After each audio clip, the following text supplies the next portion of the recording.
Hello friends, स्वागत है आपके अपने यूट्यूब चैनल गवर्नमेंट जॉब अड्डा 24 आवर्स में। आज जो मैं आपके लिए वैकेंसी लेकर आया हूँ, जो कि आईओसीएल के अंदर वैकेंसी निकली हुई, Indian oil corporation of India limited. इसके अंदर अलग अलग पोस्ट पर वैकेंसी निकली हुई, जो कि आईटीआई स्टूडेंट्स के लिए, 10th स्टूडेंट्स के लिए, 12th पास आउट स्टूडेंट्स के लिए, एनी ग्रेजुएट्स के लिए, डिप्लोमा स्टूडेंट्स के लिए, सभी क्वालिफिकेशंस के लिए अलग अलग पोस्टों पर वैकेंसी निकली हुई। इसके अंदर कोई भी एग्जाम नहीं होगा, डायरेक्ट रिक्वायरमेंट है, मेरिट बेसिस पर आपकी जॉब रहेगी, कोई भी फीस नहीं लगेगी आपकी। इसके बारे में डिटेल में बात करेंगे, क्या क्वालिफिकेशन रहेगी, क्या एज लिमिट रहेगी, कौन एलिजिबल रहेगा, कैसे आपको अप्लाई करना है। प्लीज फ्रेंड्स, पूरा वीडियो एंड तक देखिएगा ताकि फुल इन्फॉर्मेशन आपको मिल सकेगी, आराम से अप्लाई कर सकोगे। और हमारी ऑफिशियल वेबसाइट जरूर विजिट कीजिएगा, गवर्नमेंट जॉब अड्डा 24 आवर.info। इस पर आपको गवर्नमेंट जॉब से जुड़ी हर अपडेट मिलेगी। चलो फ्रेंड, डिटेल में बात करते हैं वैकेंसी के बारे में। जैसे कि मैंने आप देखते हो, आईओसीएल की ऑफिशियल वेबसाइट है, इस पर अगर आपको नोटिफिकेशन डाउनलोड करने के लिए इसके गवर्नमेंट पोर्टल ओपन करना होगा। जैसे ही मैंने तो सकते हो गवर्नमेंट पोर्टल ओपन हो चुका है, नीचे आप स्क्रॉल को दिखाई देगा एंगेजमेंट और रिक्वायरमेंट निकली हुई, इस पर क्लिक करो तो नोटिफिकेशन डाउनलोड होगा, अप्लाई का प्रोसेस दिखाई देगा। अगर आपको नोटिफिकेशन डाउनलोड करने में, अप्लाई करने में, दोनों में कोई दिक्कत आती है, दोनों का लिंक आपको डिस्क्रिप्शन में मिल जाएगा, आराम से आप अप्लाई डाउनलोड कर सकोगे। चलो फिर डिटेल में बात करेंगे नोटिफिकेशन के बारे में, अब हर एक पॉइंट के बारे में डिटेल में। कि फ्रेंड्स, आप देख सकते हो मैंने नोटिफिकेशन डाउनलोड कर लिया है। ऊपर जैसे कि आप देख सकते हो लिखा हुआ है Indian oil corporation limited, side में लोगो लगा हुआ है, मार्केटिंग डिवीजन वेस्टर्न रीजन के अंदर वैकेंसी निकली हुई है। नोटिफिकेशन निकला हुआ एंगेजमेंट ऑफ ट्रेड टेक्नीशियन और ग्रेजुएट एमशिप्स के लिए, एमशिप एक्ट 1961 के अंडर। डेट आप देख सकते हो 17/1/2025 को हुआ है, एडवर्टाइजमेंट नंबर भी दिया गया है। Notification for the engagement of trade apprenticeships, जो कि कंपनी डिटेल्स दी गई है। Indian oil corporation limited one of the largest commercial undertaking in the India, fortune global 500 company है। इसके बारे में डिटेल में बात करते हैं। एप्लीकेशन इन्वाइटेड की गई है। कैंडिडेट्स का मीटिंग जो क्वालिफिकेशन रखते हैं वो कैंडिडेट्स एलिजिबल रहेंगे, अप्लाई कर सकते हैं। Education provide qualification, provisional number of जो सीट्स है उसके बारे में डिटेल में रीजन वाइज बात करते हैं। सबसे पहले जो स्टेट रहेगा महाराष्ट्र, टेक्नीशियन अप्रेंटिसशिप्स मैकेनिकल की, इलेक्ट्रिकल की, इंस्ट्रूमेंटेशन की, सिविल की, इलेक्ट्रिकल एंड इलेक्ट्रॉनिक्स की, टेक्नीशियन अप्रेंटिसशिप्स इलेक्ट्रॉनिक्स की, ट्रेड अप्रेंटिसशिप्स, इनकी 30 वैकेंसीज टोटल निकाली गई है। उसके बाद जो ट्रेड अप्रेंटिसशिप अप्रेंटिस रहेंगे, fitter, trade apprentice, electrician, electronics and mechanic, instrument mechanic, machinist, उनकी 5 वैकेंसीज निकाली गई है। ग्रेजुएट अप्रेंटिसशिप्स की 130 वैकेंसीज रहेगी। Trade apprenticeship data entry operator, trade apprenticeship data entry operator skill certificate जो होल्डर्स रहेंगे उनके 9 वैकेंसीज निकाली गई है। उसके बाद जो स्टेट आता है गुजरात, गुजरात की आप देख सकते हो टेक्नीशियन जो मैकेनिकल रहेगा, electrical, instrumentation, civil, electrical and electronics और इलेक्ट्रॉनिक्स, उनकी 20 वैकेंसीज निकाली गई है। Trade apprentice, fitter, electrician, electronic mechanic की 5 वैकेंसीज निकाली गई है। ट्रेड अप्रेंटिस, इंस्ट्रूमेंट मैकेनिक और एमएनशिप मैकेनिस्ट की भी 5 वैकेंसीज रहेगी, टोटल निकाली गई है। ग्रेजुएट एमएनशिप्स की 35 वैकेंसीज टोटल रहेगी। ट्रेड एमएनशिप डाटा एंट्री ऑपरेटर जो स्किल सर्टिफिकेट होल्डर्स रहेंगे 4 वैकेंसीज निकाली गई। उसके बाद जो फ्रेंड स्टेट आता है Madhya Pradesh, technician apprenticeship mechanical, electrical, instrumentation, civil, electrical and electronics और इलेक्ट्रॉनिक्स के अंदर 20 वैकेंसीज टोटल निकाली गई है। ट्रेड एमएनशिप्स जो रहेंगे fitter, electrician, electronics and mechanic, instrument mechanic, machinist और इनकी 5 वैकेंसीज रहेगी। ग्रेजुएट एमएनशिप्स की 15 वैकेंसीज। उसके बाद जो ट्रेड एमएनशिप डाटा एंट्री ऑपरेटर रहेंगे और जो स्किल होल्डर्स रहेंगे उनकी 3 वैकेंसीज निकाली गई है।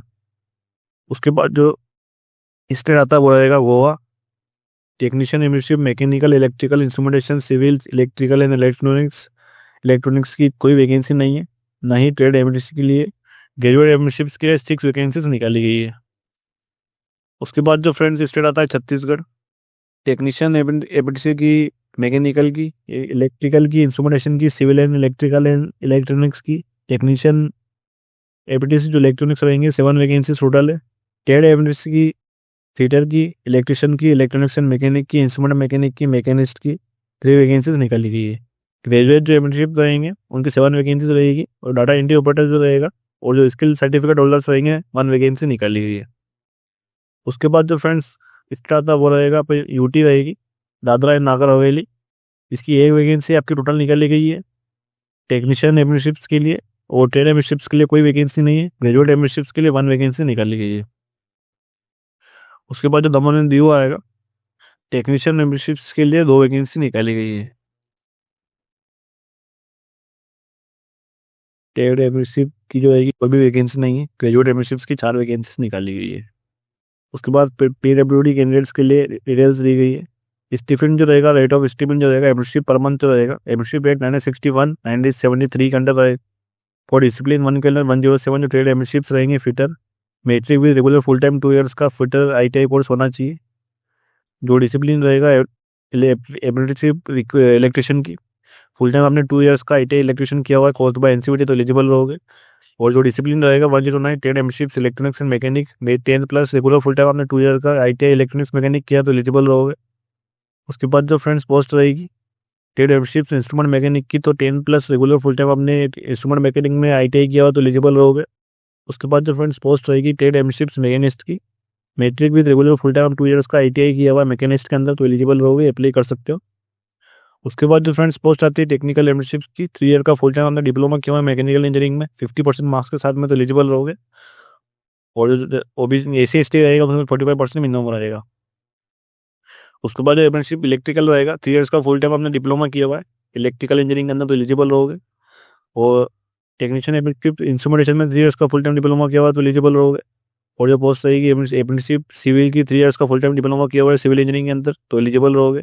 Technician apprenticeship electrical and electronics में 3 ईयर्स का फुल टाइम डिप्लोमा किया हुआ है तो एलिजिबल रहोगे, अप्लाई कर सकते हो आप इलेक्ट्रॉनिक्स इंजीनियरिंग के अंदर।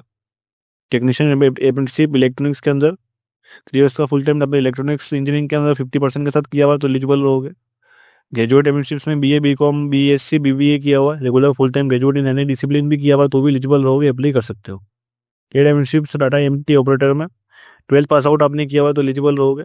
और जो स्किल सर्टिफिकेट होल्डर्स रहेंगे 12th प्लस आपके पास कोई skill certificate domestic data entry operator की ट्रेनिंग है आपके पास तो भी एलिजिबल रहोगे, अप्लाई कर सकते हो। कैंडिडेट्स हुए undergone apprenticeship earlier processing apprenticeship training in industry apprenticeship 961, अगर आपने पहले से एमएनशिप कंप्लीट की हुई तो भी आप एलिजिबल नहीं रहोगे, साफ इसमें लिखा हुआ। और जो ग्रेजुएट टेक्नीशियन डिसिप्लिन रहेंगे ओनली दोस्त who have acquired the prescribed qualification between 1 April 2021 to 25 यानी 2021, 22, 23, 24 और 25 के बीच में जिसमें क्वालिफिकेशन पास आउट की हुई सिर्फ वही कैंडिडेट्स एलिजिबल रहेंगे, अप्लाई कर सकते हैं। एज लिमिट की बात करते हैं तो फिर मिनिमम एज आपकी 18 रहेगी, मैक्सिमम आपकी 24 ईयर्स रहेगी। पीरियड ऑफ मेंबरशिप ट्रेनिंग रहेगी वो 12 मंथ्स की रहेगी। सिलेक्शन प्रोसेस की बात करते हैं तो फ्रेंड्स कैंडिडेट्स को सबसे पहले रजिस्ट्रेशन करना होगा NAPS NITS पोर्टल पर। उसके बाद आपका कोई भी एग्जाम नहीं होगा, टेस्ट इंटरव्यू कुछ भी नहीं होगा, आपका डिपेंड मेरिट हिसाब से आपका सिलेक्शन तैयार किया जाएगा, मेरिट बेसिस पर आपका सिलेक्शन क्यों होगा, क्लास में आपका डॉक्यूमेंट वेरिफिकेशन होगा। जनरल इंस्ट्रक्शंस भी दिए गए 10 मेंबरशिप्स के लिए। IT डाटा ऑपरेटर ये वेबसाइट दी गई, टेक्नीशियन मेंबरशिप के लिए अलग वेबसाइट दी गई, और ग्रेजुएट मेंबरशिप रजिस्ट्रेशन के लिए अलग वेबसाइट दी गई है। ये कोड भी दिए गए रिक्वायरमेंट के। इसकी जो लास्ट डेट रहेगी वो आप देख सकते हो, इसमें लास्ट डेट दी गई है। आपकी जो लास्ट डेट रहेगी वो 7 फरवरी 2025 रहेगी शाम की 5 बजे तक। उसके बाद candidates advised to periodically visit the website दी गई है। Any one discipline code only, candidates apply यानी एक ही डिसिप्लिन के अंदर अप्लाई कर सकते हैं, साफ इसमें लिखा हुआ अलग अलग डिसिप्लिन के अंदर अप्लाई नहीं कर सकते हैं। उसके बाद आप लिस्ट ऑफ डॉक्यूमेंट दे सकते हो, 10th marksheet, caste certificate, caste validity certificate, PWD EWS PAN card, recent photo passport size photograph, signature in blue ink. उसके बाद उसमें बात दी गई कैसे आपको अप्लाई करना रहेगा। कैंडिडेट्स को सबसे पहले प्रिस्क्राइब एलिजिबिलिटी चेक कर लेने, साफ इसमें लिखा हुआ। उसके बाद आपको NAPS NITS पोर्टल पर रजिस्ट्रेशन करना होगा। Last date first starting date जो रहेगी 17 जनवरी 2025 रहेगी, लास्ट डेट रहेगी 7 फरवरी 2025। उसके बाद after applying the prescribed NAPS portal जो रहेगा, ये वेबसाइट दी गई, इस पर जाकर आप अप्लाई कर सकते हो। ठीक है फ्रेंड्स, इतना पढ़ते हुए वीडियो जो कि IOCL के अंदर वैकेंसी निकली डिटेल में बात करी, वीडियो बढ़ लाइक कमेंट शेयर कीजिएगा। और हमारी ऑफिशियल वेबसाइट जो विजिट कीजिएगा गवर्नमेंट जॉब 24 आवर्स, इस पर आपको गवर्नमेंट जॉब जुड़ी हर अपडेट मिल जाएगी। मिलता है आपसे अगले वीडियो में, धन्यवाद।